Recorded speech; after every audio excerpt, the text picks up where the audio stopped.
acquisition and burst of one Bruno could do with the crits, or even Granger with his range, the mobility of a Claude really just skyrockets to make him such an early threat.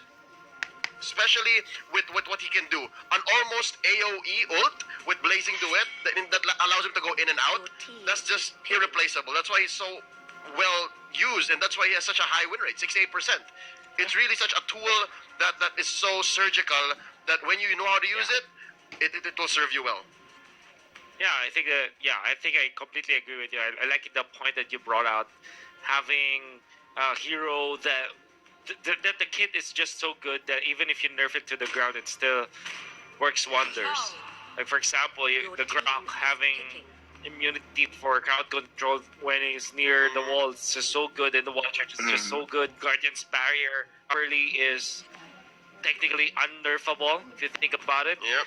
And yeah, that's really might be the case why Claude is still being picked up by teams right now, even if you kind of adjust the values of his kit. Now, SGD Omega might look to close it Atlas, so it's still Uranus Atlas for SGD Omega, and then they're coupled it up with Angela. Never ever feel that you are not doubling it down in terms of the tankiness, man. SGD Omega, they are looking to hit Geek Fam like a train. But Osiris, what do you think about Geek Fam's draft? And they're considering the closeout on the Granger. Do you like this at all? Well, you still have carry. At this point, if you're looking for those tanks, you need that shredder. I think carry would be the most powerful pick than the Granger, but then they still looking the entire draft, they want the range, they want the safety net. They have the Kufra, the Valir to peel off against the Granger, but SGD Omega on top of the Angela is really looking strong because this is an in-your-face type of team comp. While onto the other side of Geek Fam, you only have Esmeralda and Cho that can reach the backline, and they're going to start to peel off everyone to avoid anyone to come close into the Granger. But then the damage is really overwhelming onto the side of SGD for me. Leo, I want to ask your prediction. I think Osiris, even when he did not say that he is on the side of SGD Omega at this point, I think what he said was just tilted towards SGD Omega taking this game. Yes. And Leo, do you feel the same, or do you think Geek Fan PH has got something else in this specific game? Nope. I think as early as now, I'm going to be bold here and say we're going to see a 2-0.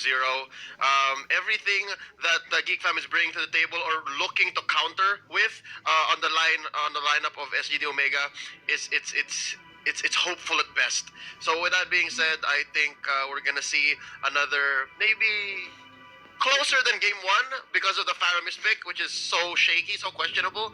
But yeah, I'm definitely giving this one to SGD. It's a unanimous decision, to say the least, here from the panel, because I also think that SGD Omega having sort of a similar lineup and, of course, looking like a train that will hit hard against GKVH, they might win this and take the 2-0 for the first match of the day. But let's see. Maybe our casters think about something else, and maybe let's see if Geek Fam can take it and surprise everyone with their draft. Now we're going to pass it on to our casters. It's Seiya and Rockhart once again. Thank you so much, Wolf and the gang here. Seiya and Rockhard back at it for Game 2 here. Geek Fam PH versus SGD Omega. So, Geek Fam PH's first draft on Game 1 wasn't something really good, but this is something I can throw behind with a very skirmishy composition here for Geek Fam. A lot of early game focus with Granger as well, and the Valir.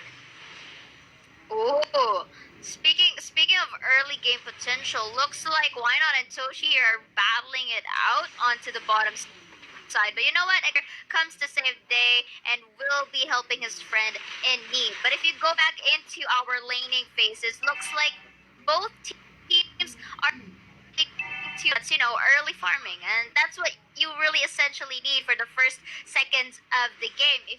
Of course, if you want a potential pick-off, then you probably need those golden XP. But here we are looking at a Clash, Rockhart. Yeah, very intense here, Geek fam. They wanna really capitalize on that, but looks like it's gonna be SGD with the first attempt on the kill on the top lane for a first blood. Hajizi getting that much needed gold behind this Claude. Dang, if you look at it, Joe really invested on that flicker out. But you know what, Joe? Nope, you go back to the back lines. But thank you for the kill. That's one timely manners would actually do. So that was a on Kufra on getting in with the Claude, but unfortunately Heath and others are really on standby. So it's kind of like an unfair game if you go for like many members of SGD. It's not gonna go into your favor. And That's right. yeah, if you go here, the roaming and rotations are still very well disciplined for the side of SGD. Yeah, SGD looking really confident. I'm surprised they're looking super confident, despite their composition having an Angela. If you talk to me like before the big break that we had here, the mid-season break as they call it. Yeah. If you told me that they were gonna pick Angela before, I would have probably laughed. It was really funny. It's not super effective. But yeah, yesterday did show Angela does kind of have a good spot here as a solid support for Yes. a lot of the heroes that we have, especially for Claude, right? It can Yeah. really use an Angela, and they have a great front line with a Jawhead and an Atlas. So as long as they can make it to the mid to the late game, I feel like SGD can still be fine here. Yes, I agree with you on that because usually Angela is like one of the underrated supports that we usually witness because I can relate since basically I use that certain type of champion, Oh, hero. there you Right? go. The thing about Angela is the certain type of versatility in her kit that makes her underrated, but really efficient, especially in terms of SGD's current lineup that we have right now. And so far, the best thing that Geek Fam has to do right here, because draft-wise, I would agree with the panelists when they say that SGD has the upper hand. But the thing is, Geek Fam can do this if and only if they manage to make it in a pinch. But looking here, Jawhead with that two throws on the back, and that beautiful free hits from Claude just make it so cleanly and beautiful in a way that you're just really knocking them off the train, like what Wolf said. Yeah, that was such a wasted Tyrant's Rage there. No one to follow up, and it gives a free kill. But again, I just really like what they're doing here. Hajizi being kept safe so well. And again, the rest of Geek Fam just waiting and hesitating over and over again. Right now, though, he's going to be kicked back with Cho's Way of the Dragon. The rest of SGD here to back them up. For the meantime, it looks like no kills going to be happening as of yet. Yes, because if they manage to really go and continue with Heath, you have to take note that the other members of SGD are in the area. So it's easy for them to just really, go into the aids of Jawhead earlier. But like what I've said, that was a wise choice for Cho not to really engage any further because it would be just another potential kill for the side of SGD. And again, Yeah. going back, you can't really risk giving more and more golden XP to your enemy. That's right. At this point, if it's not a sure kill, Geek Fam is saying, we're not going to do it. If it's not sure, let one member go down, let two members go down, as long as we don't give the whole team and someone else is farming, maybe on the top side, maybe on the bottom side. Right now, though, in the mid lane, I feel like they really want to go for more. But Geek Fam, the skirmishy composition that we were promised, is not giving the kills that we want in the early Yes. game.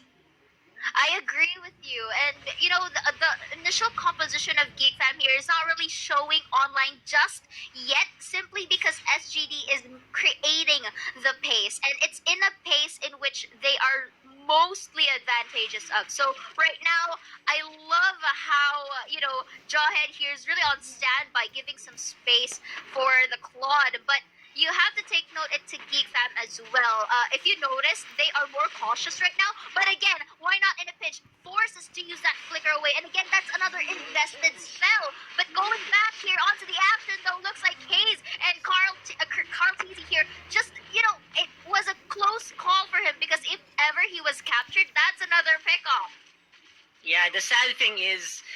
Fam's composition is not really a team that wants to go on a slow pace. Right now, they are going hard. Again, SGD takes a tower, takes a kill, gets all the gold, and that's 4-0 on the kill score, and 3,000, almost 2,000 here on the gold lead. Right now, May, instead of the one doing the hunting, is being hunted. SGD, they're not done. Yes, not bad indeed. And look at this. Angela will be stunning. May will be not able to get that tower protection any further because look at the damage the Jawhead gives alongside with Angela's support. And again, this is another resource take for Had GZ. You know, just really scaling and abusing the map control that they have is something that you have to look out for.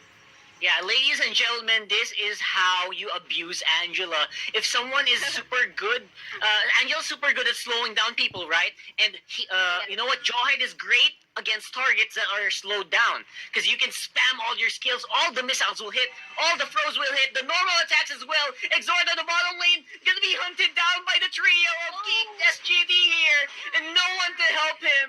Geek Fam just losing out another member. Oh, SGD being a bully right now onto Geek Fam. But again, why not will be attempting for that take. But again, he's with the timely flicker out. And of course, the members of SGD really on to the reflexes here. And now they will be the one keeping up the pace. So far, CKTD is on the verge of being killed. Will Toshi make it? Yes or no? But on the verge here, Granger will take one hit. But at the same time, look at this SGD just making a domino effect. You know what? You've given us a fallen comrade. We will avenge you, is what they say. And again, why not tries to go for Haze, but unfortunately the damage is not enough. And take note, Esmeralda here with the falling star moon. Kenji is a bit of a brink of hell. With the help of that shield, will duly compensate and will go back safely. Yeah, the cost of getting that one kill, just so massive for Geek Fam and SGD. They are capitalizing on the advantage that they have right now. See that? Everyone was ready to respond in position. Bottom lane turret will go down here for SGD. At least Geek Fam is getting some gold. But SGD, they want to say something else. Yes, indeed. And that is, really finishing this game off in a pace where they are in control, and this is what we are seeing right now. Look, just had GZ really utilizing all the resources that they have, and I'm pretty sure he's gonna go to the turtle side anytime soon. And the best thing, like what I've said, Geek Fam is starting to see some depletion in terms of resource taking because the map control is in the advantage of SGD. So now looking here onto the positions, it's quite difficult for Geek Fam to actually go and recover themselves if they don't find that miracle pickoff. But the only thing I like about Geek Fam right now is despite 8-1 on the kill score, the gold score is not that high. So they're still somehow in this game. They just need to really find that momentum and make use of the tankiness that their composition have. Right now, SGD, they are just pressuring Geek Fam nonstop though. They're saying, no rock hard. We're a little behind on gold. They're a little behind, but right now, we're gonna fight. Oh, that was a beautiful throw by the Jawhead right there, to and fro, just really targeting the squishy heroes of Geek Fam, and this is gonna be a beautiful tower dive, double kill, that blazing silhouette, and that VMI from Claude, just so flawless, and they will be taking another turn down, and Uranus there, just really on standby on the top area to prevent Cho from getting it any further. Yeah, and right now Geek Fam just losing a tower, an inhibitor tower in the bot lane. Probably in the mid lane will be another fight going for the Claude right away. The suicide mission from May, and he will get his target. This is a bit greedy on the side of Cho. I mean, I get the point that you really want the kills, but so long as you really provide more and more XP and go, like what I said, with to SGD Omega, it's just really gonna turn out not into the favor that you want it to be. It would have been an optimal choice if he could have just waited for the other teammates to arrive. But I think SGD is really up on their feet, just really wanting to, have this dominating game. Yeah, the call was super weird there, and the suicide mission, they removed the Claude, so no more pushing, and that's a good idea. But the problem is you're also giving away resources to this already super tanky SGD Omega lineup. So that might be a problem later on. Yes, actually, we're already seeing some signs of that problem right now because if you look at the calls, the calls of going in to a potential team fight, it's kind of scattered in a manner that they are not all compiled together, and this leads the Claude to just really abuse his blazing duet and just go all out. And when I mean all out, I mean all out of Geek fan, because look at the damage right. that he's inflicted. Initially, Yeah. a Claude is to be nerfed, but look at the damage that he's giving right now. It's quite the opposite, actually. It's like you won't really realize the nerf that's happening right there. Yeah, absolutely. I think this Claude is just ripping through enemies like they are paper, despite, I really like the Geek fam lineup. Right now, though, again, another free hit Claude. No one's gonna stop me. Yo, Hot Jeezy going crazy.